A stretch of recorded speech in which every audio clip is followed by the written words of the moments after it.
come to my house, play that music too loud. I wanna make up right now, now, now. Equal crazy, se acabó.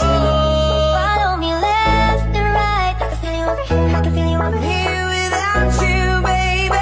I'll dance, dance, dance with my hands, dance, dance. Tu penses à moi, c'est très bien, t'es dans la porte, ma soeur. We're going on vacation, so where you wanna go? Alright guys, so tu dia. Kita buat sikit minor operation dekat ni. Itu dayung dia patah. Bukan patah habis lah, patah tak cantik lah. So terpaksa buat operation pagi ni. So Alhamdulillah, operation dah berjaya. Dia dah okey. So sekarang ni dia tengah bangun daripada tidur, daripada pening-pening lalat dia tu. Dia sedar dengan cepat lah kan. Kita dah letak tadi ubat pening dia. So kita dah buat dia lah, dayung dia sebelah sana yang bengkok patah tu kita dah buat betul kan. Lepas tu kita selun sikit je lah, kita adjust sikit mulut dia. Itu je, kita buat 2 benda je hari ni, tak buat banyak benda. Harap-harap dia besar dengan jaya, dengan cun je lah. So jangan tidur lama-lama. Okay, dah tu bangun.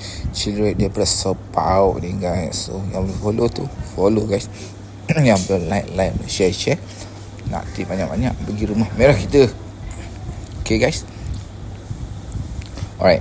So yang cari chili red padu-padu daripada Spout ni, boleh calling kita, WhatsApp kita guys. Tu dia. Okay, kita adjust pergi cantik yang ni. So lebih kurang ada 2 belanci 3 belanci yang ni, tapi tu belum turning lagi pun. Next bagi dia let cool dulu, besar so kita buat kerja dia. Okay right guys, jumpa lagi, bye bye.